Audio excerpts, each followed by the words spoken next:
Hola, bienvenidos, soy Montse Pardo y arrancamos Capital Empresa.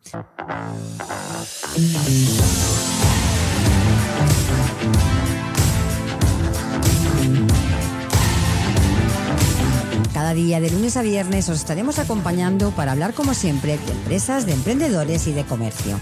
Sigue con nosotros la actualidad que rodea al sector empresarial de la mano de nuestros colaboradores e invitados. Economía, inversiones, nuevos proyectos, comercio, formación, nuevas tecnologías. Como siempre, Capital Empresa, dando voz a tus necesidades.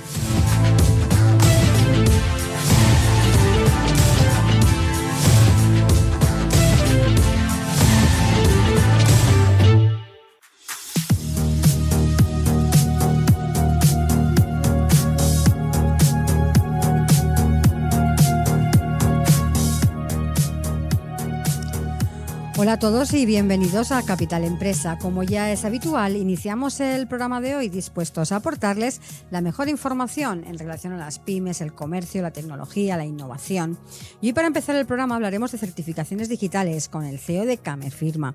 Y continuaremos el programa hablando acerca de la posible desaparición de los coches de combustión en 2035 con el director general del Grupo Moure. Así que, arrancamos.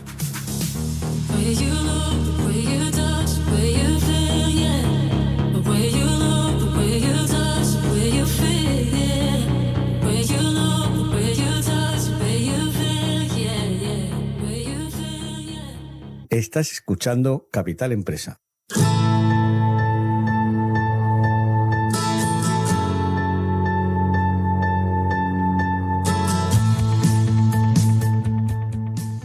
El sector de las certificaciones digitales ha experimentado un crecimiento significativo en los últimos años debido al aumento de la digitalización en todo el mundo. Estas certificaciones permiten verificar la identidad de una persona o entidad en línea, lo que es crucial para realizar transacciones y operaciones seguras en la red. Además, las certificaciones digitales son cada vez más utilizadas en la firma de documentos y contratos en línea, lo que mejora la eficiencia y reduce el tiempo y costos asociados con los procesos tradicionales en papel. Y precisamente de todo esto vamos a hablar con Alfonso Carcasona. Él es el CEO de Camerfirma. Alfonso, bienvenido. Hola, buenos días, Monse. ¿Qué tal? Encantada de tenerte en el programa. Cuéntanos para empezar, ¿qué es Camerfirma? Bueno, Camerfirma hoy es el resultado de la compra de Camerfirma Antigua, que era la Sociedad de las Cámaras de Comercio para la Identidad Digital, por parte del mayor prestador de servicios de confianza digital europeo, que es una compañía italiana que se llama InfoCert, que tiene la mayoría de la compañía y la minoría la tienen las cámaras de comercio. Uh-huh. De manera que aunamos, por un lado, la innovación que nos da nuestro socio industrial con la seguridad y confianza que aportan las cámaras de comercio. Uh-huh. ¿En qué sectores desarrollas principalmente vuestra actividad? Bueno, nosotros tenemos la compañía dividida en dos grandes áreas comerciales. Por un lado, el área del e-commerce, dirigida fundamentalmente a pymes y autónomos, de manera que puedan contratar las identidades digitales que necesiten y las soluciones digitales que necesiten para su actividad. Y lo que llamamos el área enterprise, que está más dirigida a medianas, grandes empresas y administraciones públicas. Para conocer y focalizar un poquito más, ¿no?, lo que hacéis, ¿cuáles serían las principales soluciones que vosotros ofrecéis a vuestros clientes? Porque hay muchísimas, ponme algunos ejemplos significativos de esas soluciones. Bueno, lo primero, la identidad digital, ¿no? O sea, todos estamos acostumbrados a tener una identidad analógica con nuestro pasaporte o nuestro DNI, fundamentalmente, y lo que hace Camerfirma es dotarte de una identidad digital que te permita identificarse, y valga la redundancia, en los ámbitos remotos. Esa identificación que te provee Camerfirma se materializa en un certificado digital que lo que hace es permite... Nosotros somos el tercero de confianza o la compañía que acredita que tú eres Montse Pardo y que cualquier relación que se haga con ese certificado digital que tienes tú, pues nosotros hemos validado que tú eres la dueña de ese certificado. Uh-huh. Y ese es un aspecto clave para la digitalización. Lo primero es tener una identidad. Esto vale para personas físicas, jurídicas, webs, máquinas. cualquier cosa tiene que identificarse para poder, cuando no estás viendo a la persona o a la máquina o a quien sea, te tienes que identificar de una manera robusta, ¿no? y segura. Eso es una primera cosa que hacemos. Y que es un poco la base de todo el negocio, es decir, lo que es la identificación. Y además la identificación se compone no solamente de quién eres, sino qué es lo que eres. O sea, tú puedes tener un atributo que eres pues la directora del programa Capital Empresa. Bueno, pues eso forma parte de tu identidad, y en determinadas relaciones tú querrás que la gente te identifique como tal o que te identifique como persona física. Bueno, pues eso es lo que es la identidad digital. Y luego lo que hacemos es buscar soluciones que permitan pues ser eficientes dentro de esas relaciones digitales, ¿no? Pues tanto pues procesos de firma, de contratos, de documentos, de cualquier tipo de lo que hacíamos en analógico en papel, pues ahora se hace de manera digital y de manera no presencial, ¿no? Eso sería un segundo área, lo que es la gestión de firmas. Un tercer área es la entrega de esas comunicaciones, que se haga de una manera pues segura, y que tú te puedas asegurar que esa notificación ha sido entregada en función de la fuerza jurídica que pretendas que tenga. Pues no es lo mismo entregar un email o una carta que un email certificado, que un fax. Pues en función de lo que lo que contenga esa comunicación, pues necesitarás una forma de entregarlo u otra. Y por último, dentro de esa primera línea de actividades estaría lo que es el archivo, ¿no? La custodia. No es lo mismo archivar un papel que un documento que se compone de bits, que tienes que certificar que ese documento dentro de 5 o N años pues era válido, que no se ha modificado, que la firma era válida en el momento que se firmó, que ese documento puede ser leído dentro de 5 o 6 años. Pues, hoy todos conocemos PDF como la plataforma de lectura de documentos, pero en el año 2000 todos teníamos en la cabeza WordPerfect, y hoy si quieres abrir un documento de WordPerfect no puedes. Entonces nosotros lo que te vamos a garantizar es que ese documento va a estar accesible, que ese documento es el que es y es el que era, y es un servicio pues también importante a la hora de tener esa eficacia jurídica del documento. Alfonso, ¿cuál dirías que es vuestro valor añadido, vuestro valor diferencial, ¿no?, ante otras propuestas que nos encontramos en mercado? Bueno, todo lo que te he dicho se puede hacer desde un punto de vista de tecnología. Hay muchas compañías que hacen una tecnología estupenda y una usabilidad estupenda. Nosotros lo que dotamos a esa tecnología es de una capa jurídica que le da pues mayor fuerza jurídica a esa transacción que se realiza con nosotros. Tú y yo podemos firmar un documento y, bueno, pues hay herramientas estupendas para hacerlo, pero que si luego se lo tenemos que dar a un juez o lo tenemos que enseñar a alguien, pues tendremos que probar que ese documento es el que habíamos firmado, que lo habíamos firmado tú y yo y no otras 2 personas, que no se ha modificado.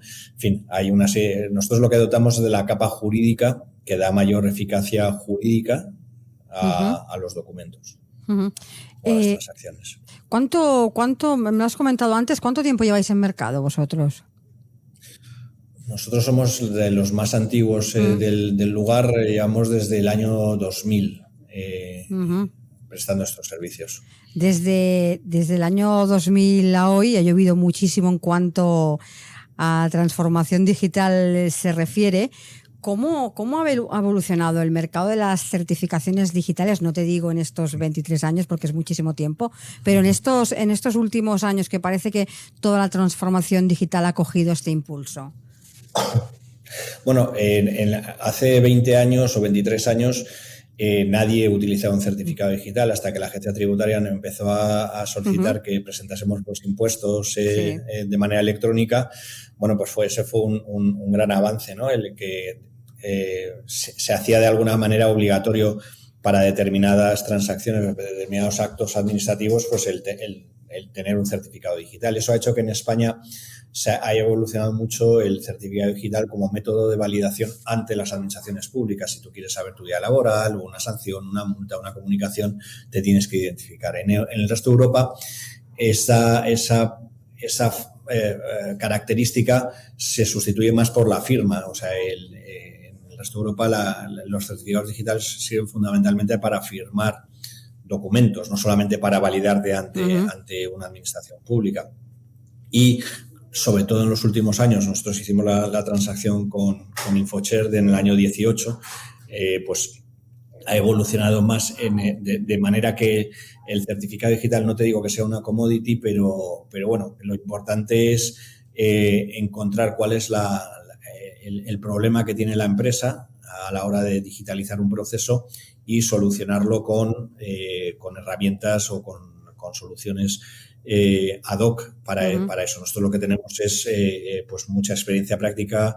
Como te digo, estamos presentes en todos los países de Europa y es difícil que una necesidad que tenga una empresa en concreto no la haya tenido otra en cualquiera de los mercados donde actuamos, y por lo tanto pues les podemos facilitar esa información, ¿no?, de cómo resolver el problema.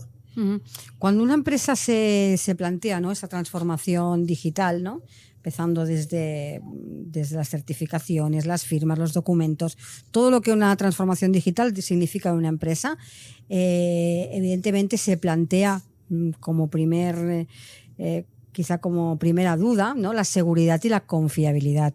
¿Cómo se asegura Camer Firma que sus certificaciones digitales sean seguras y confiables? Bueno, vamos a ver, nosotros al margen de las múltiples auditorías y certificaciones que tenemos, estamos incorporados en las listas de confianza del Ministerio. Y por lo tanto, hay una reglamentación europea que se llama EIDAS que da a cada una de esas listas una presunción de validez en cualquiera de los mercados, y por lo tanto el que tú estés inscrito en esa lista ya de alguna manera facilita el que puedas hacer determinadas cosas, ¿no? Entonces, yo te diría que en el mundo de la certificación digital, como has dicho tú, la confianza es fundamental, y si tú y yo no aceptamos un certificado porque no lo aceptamos, pues no lo aceptamos y ya está, ¿sabes? No se podría, o alguien podría firmar ese documento con un certificado X y que nosotros no lo aceptamos y por lo tanto no nos valdría, ¿no? Pero es verdad que esa confianza, ese trust digital viene dado pues por tu pertenencia a esas listas y por tu actividad en el mercado, ¿no? Nuestro grupo, como te digo, es el más grande a nivel europeo, y eso, junto con la participación de las cámaras, pues creo que dota de total seguridad y confianza a nuestros certificados y a nuestras soluciones. Te hablaba de transformación digital en las empresas. Desde tu punto de vista, ¿en qué momento nos encontramos en cuanto a transformación digital de nuestras empresas? Y si nos comparamos con el resto de Europa, ¿en qué momento estaríamos? Vamos a ver, el mercado, nosotros tenemos un análisis por diferentes países, ¿no? Y entonces el mercado de la Digital Trust Management, que es donde estamos, pues en Italia, para que te hagas una idea, está en torno a los 200 millones de euros, y en España en 120. En España hay como en el resto de los países, pero vamos, en España vivimos también de la diferencia entre las grandes empresas y las pymes y los autónomos, y el grado de digitalización es distinto en cada una de ellas, ¿no? Normalmente las pymes y los autónomos pues tienen delegada esa gestión contable, administrativo-financiera en terceras compañías y bueno, pues no se están aprovechando al 100% de las posibilidades que permite el mundo digital. Bueno, el mundo digital no solamente permite ser más eficaz o más eficiente, sino que también te permite nuevas formas de negocio, ¿no? Y nuevas posibilidades de negocio que en el mundo analógico no tienes, ¿no? Y entonces, por lo tanto, en España, bueno, pues estamos en la cabeza de Europa, pero no somos el país más avanzado. Hay muchas compañías, hay grandes compañías, y bueno, el reto está en conseguir que lo que en la pandemia se consideraba importante pero no urgente, y que de repente pasó a ser urgente, el que pudiésemos relacionarnos de manera digital con la gente no presencial, pues eso, que sigamos impulsándolo, porque al final es una parte importante del futuro de las transacciones económicas. Sí, teniendo en cuenta que en nuestro país prácticamente el 90% de nuestro tejido empresarial son pymes y autónomos, quizás es la parte empresarial que más le está costando hacer esta transformación, ¿no? ¿Por qué tanta dificultad en las pymes a la hora de transformarse digitalmente cuando parece que las herramientas las tenemos, ¿no? Es decir, las herramientas en el mercado están. Por un poco lo que te decía, ¿no? En esa matriz de urgencia e importancia, todo el mundo es consciente de que es muy importante digitalizarte, pero normalmente no es lo más urgente, tienes que estar atendiendo a otras prioridades, ¿no? Y entonces eso hace que vayas posponiendo la toma de decisiones hasta que, bueno, pues la tomas y te das cuenta que vas más rápido y que tus resultados mejoran digitalizándote, ¿no? Pero bueno, hace falta que tengas esa posibilidad de centrarte en la importancia y no en la urgencia de las cosas, ¿no? De todas las herramientas es verdad. Perdón, sí, dime. Sí. No, te decía que es verdad que en la medida que se van haciendo, vamos a llamar, obligatorios determinados trámites o determinadas formas de hacer, pues nos vamos, ¿sabes? Le vamos dando más urgencia a esas cosas importantes. Sí, porque por ejemplo, recuerdo lo de la firma digital. Antes prácticamente era difícil a veces, por pereza, por lo que fuese, no se tenía la firma digital. En cuanto ha ido siendo obligatoria para ciertos documentos, parece que ya que todo el mundo ha cogido el ritmo de utilizar la firma digital, exactamente como nos estás contando. Es verdad, y luego también, hombre, la regulación también va ayudando. Hace 3-4 años la única forma que tenías de sacarte un certificado digital era irte a una cámara de comercio o a una agencia tributaria de forma física. Hoy ya lo puedes hacer de manera telemática por una conferencia o con lo que llamamos un self-ID, o sea, subiendo imágenes y pasando procesos de manera no presencial. Y luego también desde el punto de vista de dónde está el certificado, pues claro, antes solamente lo podías tener o en un token, en una tarjeta USB, que tenías que tener un lector o tal, o lo podías tener en lo que llamamos nosotros en software, en formato P12, que lo tenías que tener en el ordenador, ¿no? Hoy ya lo puedes tener en la nube, puedes acceder desde tu teléfono y eso hace que, bueno, pues que todo sea mucho más fácil, ¿no? En este momento, Alfonso, de todas las soluciones que vosotros ofrecéis a las empresas, a los autónomos, ¿cuál es la más utilizada en este momento?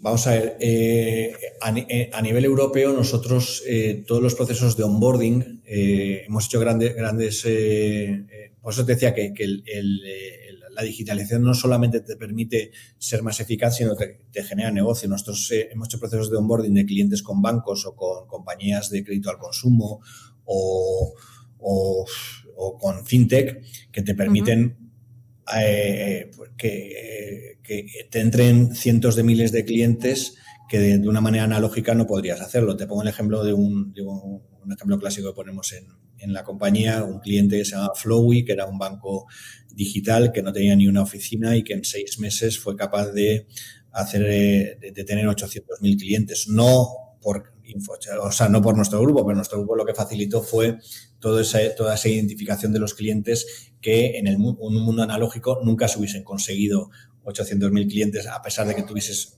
miles de oficinas donde pudiesen ir, ¿no? Entonces, el área del onboarding de clientes o de pacientes o de empleados es muy importante dentro de nuestro grupo.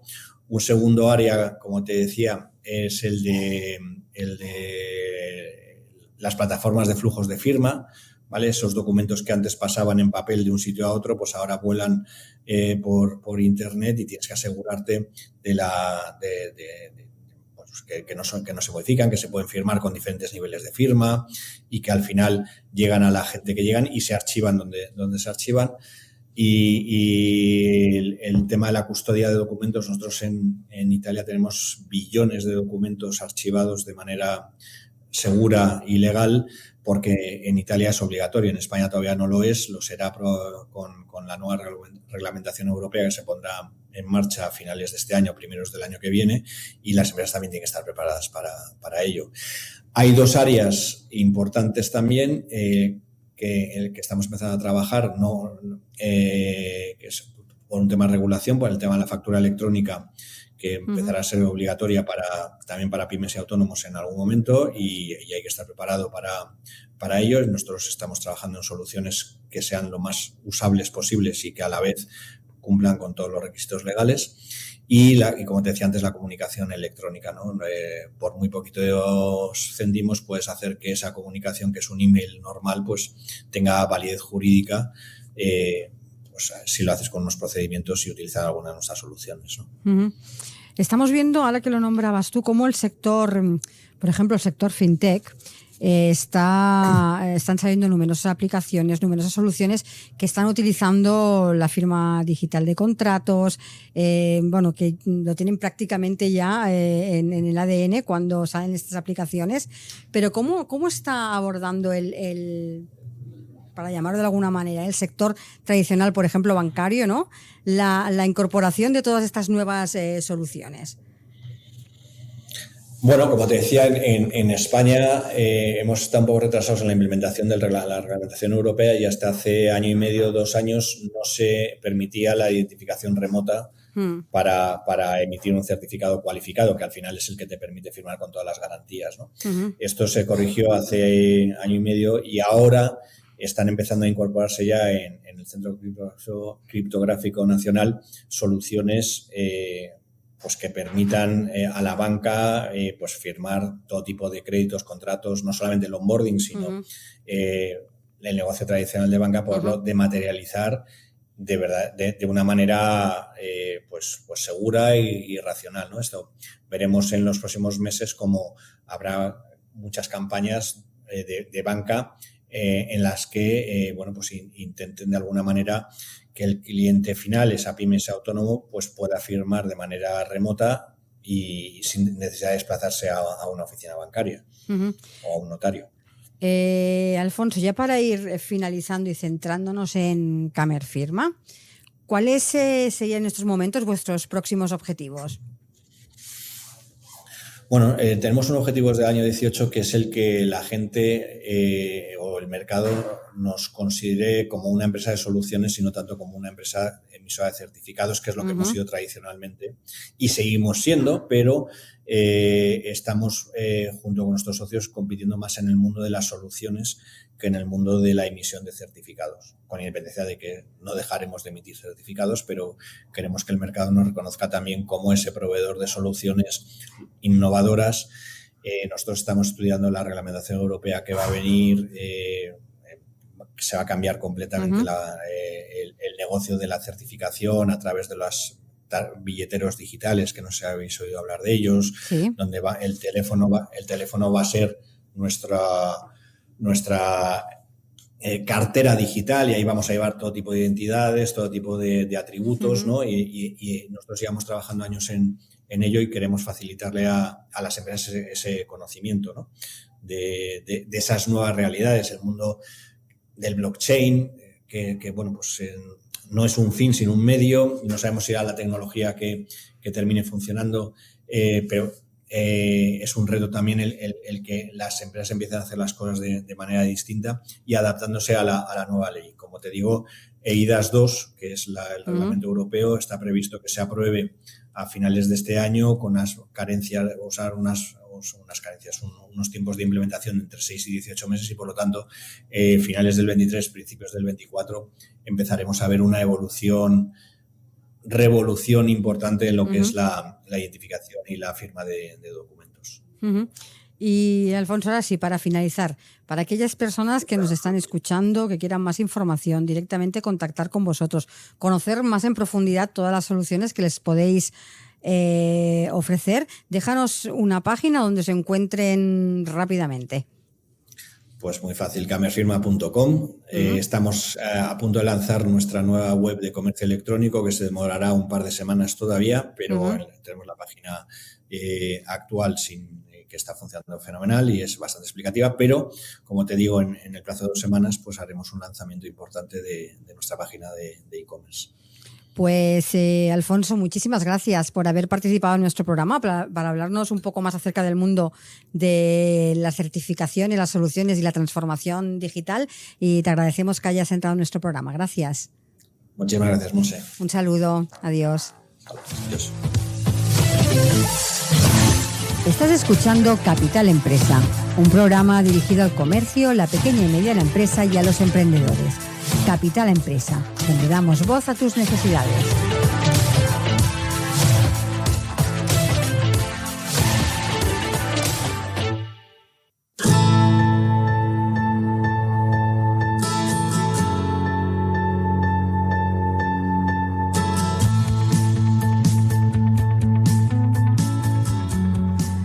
Los coches eléctricos se están convirtiendo en una opción cada vez más atractiva para los consumidores y gobiernos de todo el mundo debido a su menor impacto ambiental. Muchos países han establecido objetivos de reducción de emisiones y han anunciado la obligatoriedad de la venta de coches eléctricos en los próximos años. Además, algunos países como el Reino Unido han anunciado planes para eliminar la venta de coches de combustión interna para 2035. De todo esto hablaremos con Manuel Montero, es el director general de Grupo Moure. Manuel, bienvenido. Hola, buenos días, ¿qué tal? Manuel, para empezar, cuéntanos brevemente qué es Grupo Moure. Grupo Moure es una empresa que aglutina 4 líneas de negocio, estaciones de servicio, centros de lavado bajo la marca Elefante Azul, toda la distribución de los consumibles necesarios para estos centros de lavado, Petronet, y la fabricación de centros de lavado a través de la fábrica que está en Vic, Wasnet Factory. Uh-huh. Hablaba para empezar, bueno, vamos a hablar hoy de estas fechas, ¿no?, que se está poniendo para eliminar la venta de los coches de combustión. Manuel, ¿cómo afectará la posible desaparición, ¿no?, de los coches de combustión en 2035 al mercado global de los combustibles fósiles? Bueno, es curioso porque, como bien anuncias, en otoño del año pasado se estableció como objetivo la eliminación de los coches de combustión a partir del 2035, pero el 2023 ha iniciado el año con un acuerdo, un pacto entre los 27 de aplazar la aprobación de esta prohibición, ¿no? Nosotros desde el sector llevamos mucho tiempo anunciando la gran descoordinación que está existiendo del tema de la movilidad o de la transición a una movilidad eléctrica. No está habiendo una coordinación entre países, no está habiendo una política de inversión en infraestructuras, nos están estableciendo una serie de obligaciones a los fabricantes, a los clientes, a las estaciones de servicio alrededor de la carga eléctrica, pero a fecha de hoy no hay un plan claro a ejecutar. Sí que hay obligaciones. Están las gasolineras, pues, por ejemplo, tenemos una obligación de colocar un cargador eléctrico, a pesar de que no hay coches eléctricos circulando, pero tenemos la obligación de hacer una fuerte inversión que puede rondar entre los 50 y 100.000 euros la inversión. Los particulares están teniendo obligaciones a la hora de acceder a ciertas zonas de movilidad en las ciudades, que si no acceden con un coche eléctrico no pueden acceder.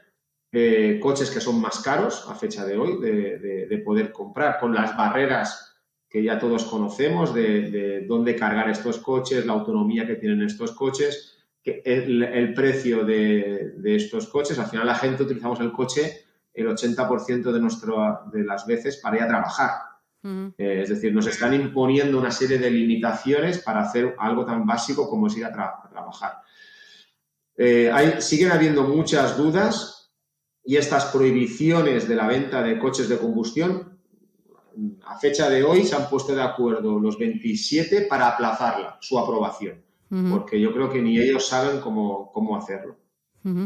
Porque según nos estás comentando, evidentemente esto tiene que ser una decisión como mínimo más acordada y más global, ¿no? Porque parece que cada país va marcando sus metas y sus hitos, ¿no? En vez de ser una solución que debería ser más globalizada, ¿no? Sí, países como Alemania, países como Italia, países como Polonia, países como Rumanía ya se han apartado o han marcado su posicionamiento sobre esta prohibición,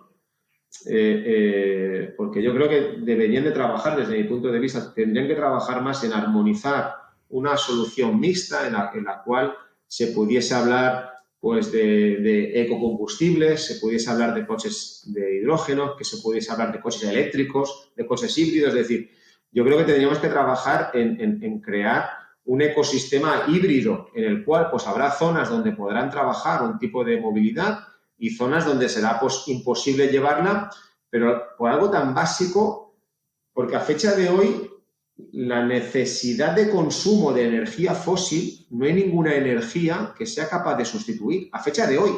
A lo mejor mañana pues sale que a través de la explosión del átomo podemos hacer mover todos los coches que se mueven, pero a fecha de hoy no hay luz suficiente, no se genera luz suficiente para sustituir las matriculaciones. Por eso ya hay países que han salido y han dicho, oye, está bien que tengamos objetivos ambiciosos porque el cambio climático es una realidad y, por lo tanto, tenemos que trabajar todos en poder corregir esos efectos negativos del cambio climático. Pero de aquí a prohibir, del 2035 faltan 12 años. Sustituir todas las matrículas actuales es imposible. Es decir, marcar un objetivo no viable tiene poco sentido, salvo que sea, por lo que se dice vulgarmente, ¿no?, dar una patada hacia adelante al problema. Yo creo que el problema es real, el problema está encima de la mesa, tenemos un problema a nivel medioambiental que todas las empresas y entidades y personas tenemos que trabajar para menguar estos efectos, pero no hay un consenso sobre esta movilidad eléctrica a fecha de hoy. Además, aparte del consenso, todas aquellas economías que dependen en gran medida de los combustibles fósiles deberían hacer una preparación en diversificar las fuentes de ingresos una vez que se vayan a ir produciendo estos cambios. Que igual esto se tenía que haber empezado un poco antes, ¿no? Sí, es muy interesante lo que indicas, porque ya no es que solamente a veces cuando se habla de cambios, se habla como de las grandes compañías, de las grandes empresas, de los grandes gobiernos, y una economía la formamos todos, la forman las empresas, la formamos los trabajadores que trabajamos en esta empresa y la formamos la sociedad que vive en este universo, ¿no? Es decir, puede haber una empresa que pueda sacar la solución a esta alternativa, pero tiene que ser una solución accesible a toda la sociedad, porque podemos sacar un coche que no contamine nada. Imagínate que son capaces de sacar un coche eléctrico, que todos los problemas que se habla de las baterías, qué pasará con estas baterías, pues que también tengamos la solución. Tendremos que pensar que ese vehículo va a tener que ser comprado por familias, las cuales van a tener que tener acceso económico a esa adquisición. No es tan fácil. Es decir, la gente tenemos un coche, hablo de España, la vida útil de un coche en una familia es 12, 14 años. Es decir, el que se compre un coche los próximos 5, 7, 8 años, donde la energía fósil es totalmente legal y funciona, ¿qué le estás diciendo? Que dentro de 6 años su coche va a tener serios problemas de movilidad por las ciudades. Es decir, tengo que afrontar como familia una inversión de 40, 50.000 euros en comprarme un coche que no sé si podré utilizarlo dentro de pocos años. Es ahí donde está esa desorganización y esa falta de coordinación. Es decir, está muy bien que los países miembros nos marquen objetivos ambiciosos a todos, pero que sean objetivos alcanzables. Y que piensen que cuando yo me compro un coche eléctrico, lo voy a utilizar para ir a trabajar, para llevar a mis hijos al colegio, para cuando nos pongamos enfermos ir al médico. No lo voy a utilizar únicamente para irme a la playa a tomar el sol. Claro. Y entonces es ahí donde, insisto, se tiene que trabajar en una política de modelos mixtos, de una movilidad mixta. Pues el hidrógeno, pues por ejemplo, yo creo que está muy bien pensado para los vehículos de gran tamaño. Pero el hidrógeno para coches pequeños, pues lo veo complejo. Pero en cambio, en grandes ciudades, la movilidad eléctrica puede ser una gran solución. Pero para ir de aquí a Cuenca, de Barcelona a Cuenca, pues desgraciadamente con coche eléctrico te llevaría 10 horas, cuando el trayecto normal son 6. Claro. Es que hay que tener en cuenta también todas las infraestructuras que conlleva el hacer esa transición a un coche eléctrico. Claro. Porque es que ni Sí, las, sí, ni las grandes a fecha ciudades de están uno, preparadas, estamos en camino, claro. pero vamos muy lejos de donde deberíamos A estar. fecha de hoy, seguramente cualquier edificio de la ciudad de Barcelona no estará preparado para que todos sus vecinos puedan cargar por la noche todos sus coches eléctricos y lo importante, que esos coches eléctricos cubran tus necesidades de movilidad al día siguiente. Porque claro, yo puedo cargar el coche eléctrico. Sí, sí, es cierto, me pones un cargador de 2 kilovatios y lo cargaré. Pero con un cargador de 2 kilovatios toda la noche, seguramente mis necesidades de movilidad laboral no las va a cubrir el coche. Y es ahí un poco el huevo o la gallina. Está muy bien, ya digo, en los retos, pero sin infraestructuras, como tú indicas, es muy difícil que se pueda cumplir. Y ya tenemos unas infraestructuras a fecha de hoy muy buenas que permiten la movilidad. Y existe una solución alternativa que está fuera de la energía fósil, que son los ecocombustibles.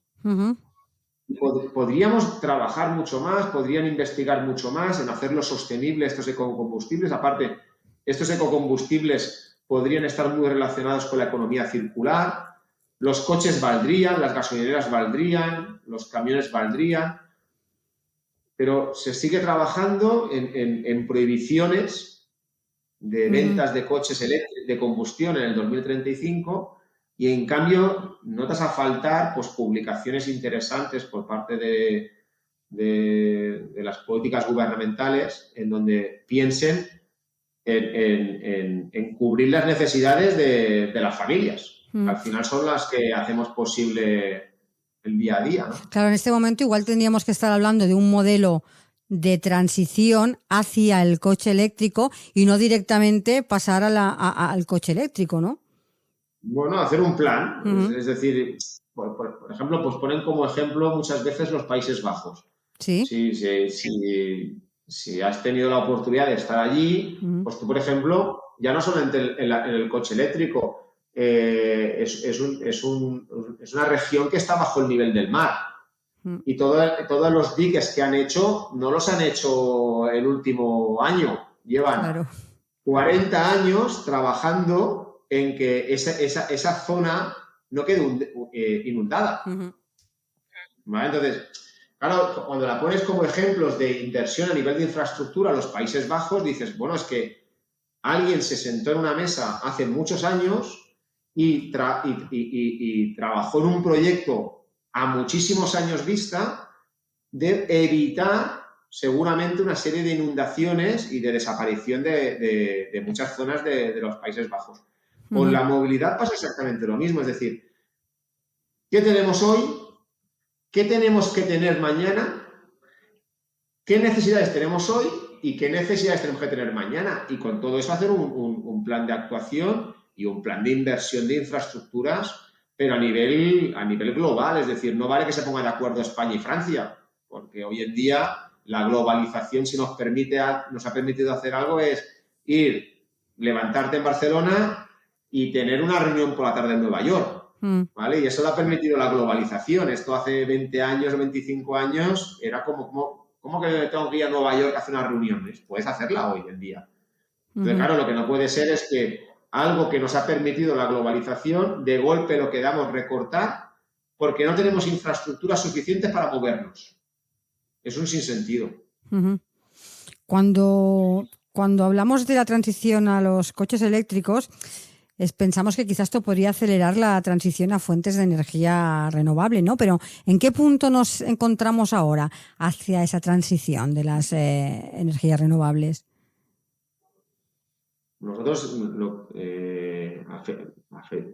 nuestro conocimiento, lo que nosotros sabemos, no se está trabajando realmente en esa sustitución. Al final sí que se ha puesto foco dónde está el problema, que es en la combustión, en la energía fósil. Se ha decidido que la solución o la alternativa es el coche eléctrico, pero nadie ha pensado en lo que acabas de preguntar, en decir, bueno, ¿y cómo lo vamos a hacer? Porque si las centrales nucleares no las queremos hacer. Francia está haciendo centrales nucleares. Alemania se lo vuelve a plantear. También es verdad que tengo un amigo que dice, esto es muy fácil, le cambias la etiqueta y la pones verde. Y entonces ya es energía nuclear verde. Es menos malo, ¿vale? Pero claro, empezamos a ponerle etiquetas verdes a todo y nos engañamos. O esto lo que preguntas, o nadie lo ha preguntado, o si alguien lo ha preguntado, nadie ha sabido responderlo. A fecha de hoy no hay nada que pueda sustituir de manera sostenible todo el consumo y toda la dependencia energética fósil que tiene el planeta. No existe. Que tenemos una dependencia energética fósil a fecha de hoy del 100%. Y no hay ninguna energía que sea capaz de sustituirla, ni la luz, ni el agua. A fecha de hoy no existe. Todo esto que es así, entonces, claro. Dime, perdona. No, y entonces esto va un poco en línea a lo que comentabas, ¿no? Es decir, ¿cómo en 2035 vivamos la venta de coches de combustión? Y entonces, yo el 2036, cuando vaya a cambiarme el coche y tengo que ir, yo lo compro y el 80% de lo que yo voy a consumir ese objeto es para ir a trabajar. Oiga, ¿me vas a garantizar, Estado, me vas a garantizar que mi coche va a tener la autonomía suficiente o los puntos de carga suficiente, que yo voy a poder acceder a un precio normal de ese coche? Claro, como familia se me abren muchos interrogantes. Estamos con una inflación del 8%. Los sueldos, los trabajadores han asumido aceptar un incremento del 3,5% en el mejor de los casos. Es decir, las familias somos un 5% más pobres este año que el año pasado. Y me estás diciendo que tengo que comprar un coche que es un 15% más caro. No sé, es que es un poco raro todo. Y ahora que me hablas, Manuel, de trabajadores y que estamos dependiendo prácticamente 100% de combustibles fósiles, pienso en todas las empresas y trabajadores que dependen del sector de los combustibles fósiles. También hay que pensar en todo esto a la hora de hacer lo que va a significar esto también a la hora de hacer una transición. También es muy importante. Sí, también entiendo que al final si fuéramos capaces de llegar a un consenso de crear unas infraestructuras que sustituyeran esa dependencia fósil, esas infraestructuras también necesitarán de una cadena de valor para su transformación. Y por lo tanto, al final las compañías necesitan de personas, por mucho que trabajemos la inteligencia artificial, por mucho que trabajemos la digitalización, las personas al final sí que vamos a poder seguir aportando algo que difícilmente una máquina te lo pueda transmitir. No sé, pues una entrevista como la que estamos haciendo ahora, no es lo mismo hacerla contigo, que puedes ir adaptando el relato en función de lo que vas percibiendo, que si fuese una máquina, ¿no?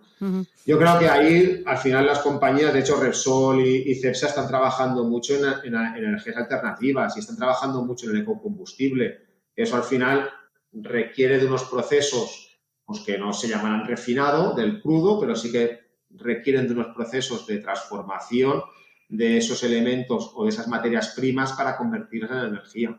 Me viene a la cabeza con lo que estás comentando, que hablabas de la planificación y digo, bueno, estábamos diciendo pues eso, ¿no? Lo necesario que es esa planificación para no ir hacia metas no difícilmente conseguibles, pero también una planificación para afrontar esa transformación en todos los sectores, es decir, en infraestructuras, en empresas. Tú me dices, se cambiarán unos puestos por otros, porque sí, pero eso también requiere de una formación, de una inversión en ciertos puntos de las empresas.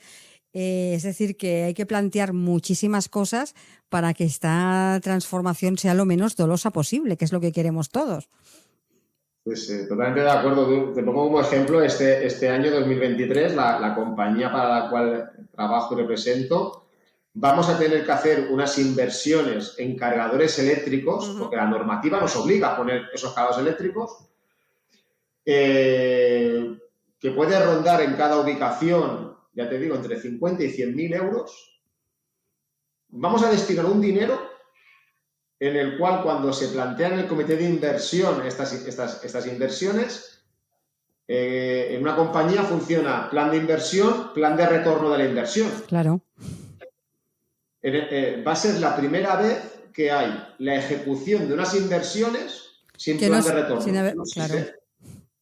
Esto explícaselo a los accionistas. Explícale a alguien que va a ir a pagar la barra de pan, pero que no se la va a llevar. Es complicado. Es muy complicado. Entonces, claro, lo que tú dices es así. Es decir, no hay ningún plan. Nosotros como compañía, nosotros y el resto de compañeros del sector de hidrocarburos, vamos a tener que materializar toda una serie de inversiones que a fecha de hoy no tienen ningún retorno, y lo más triste es que vamos a instalar una tecnología que, como tú indicas, a lo mejor dentro de 4 o 5 años no vale. Porque deciden que el coche eléctrico o le hacen un cambio en las cargas y tiene que cargar a una potencia diferente, o deciden que ahora ya no va a ser el coche eléctrico, que va a ser el coche que funciona con cáscaras de plátano. Pues habremos hecho una red de inversiones que no habrán valido para nada, porque hoy no es negocio. Dentro de 5 años lo será. Al ritmo que van las matriculaciones de coches eléctricos, no será negocio. A fecha de hoy, el coche eléctrico se carga en casa. Tiene una carga doméstica, no tiene una carga fuera del hogar. Otra cosa son los híbridos enchufables, que al final son coches de gasolina, que funcionan con gasolina, pero no hay ningún plan, y eso te obliga a que las compañías tampoco podamos tener un plan de realización. Vamos haciendo cosas por cumplimiento normativo, pero no estás haciendo cosas por convencimiento empresarial. Claro, también por un poco cumplimiento normativo, un poco también sin saber, un poco sin sentido. Porque si de aquí al 2035 ni se sabe, ya los 27 nos decías, ¿no? Ya han retrasado esta fecha porque no hay un consenso, lo encuentro un poco, no sé, como inútil, ¿no? El hacer invertir en las compañías todo lo que vais a tener que invertir para normas que, a ver, no van a servir un poco para nada. Sí, pero ¿qué pasa? Este acuerdo de la eliminación o no la eliminación del coche de combustión tiene que ser, como tú indicas, a nivel de acuerdo comunitario, pero luego, desgraciadamente, cada país tiene sus normas. Y en este caso, la obligación de poner cargadores eléctricos viene por parte del gobierno central, esta obligación. Claro, aquí ahora los 27 han decidido aplazar ese acuerdo, pero el gobierno central no ha suspendido la norma. La norma sigue en vigor. Claro. Y a lo mejor, pues este acuerdo se decide, no sé, posponer el año que viene, pero es que en el acuerdo que el año que viene decidan, pues deciden otro tipo de solución. Habremos hecho este 2023 una serie de inversiones que no habrán valido exactamente para nada. Pues Manuel, estamos prácticamente en tiempo. Iremos tratando este tema porque lo que nos queda de hablar en relación a esta transición hacia el coche eléctrico, ya sabemos que para el 2035 no, porque evidentemente vamos muy tarde. Pero bueno, iremos viendo en el programa, seguramente contaremos contigo en alguna otra ocasión. Vamos a ir viendo cómo se desarrolla todo el tema. Como siempre, Manuel, muchísimas gracias por haber participado.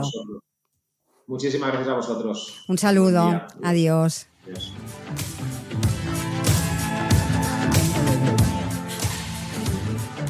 Y hasta aquí nuestro programa de hoy, como siempre. Muchas gracias por acompañarnos y les recuerdo que les espero de nuevo mañana con nuevos temas, más colaboradores y nuevos invitados aquí en Capital Empresa. Hasta mañana y feliz día.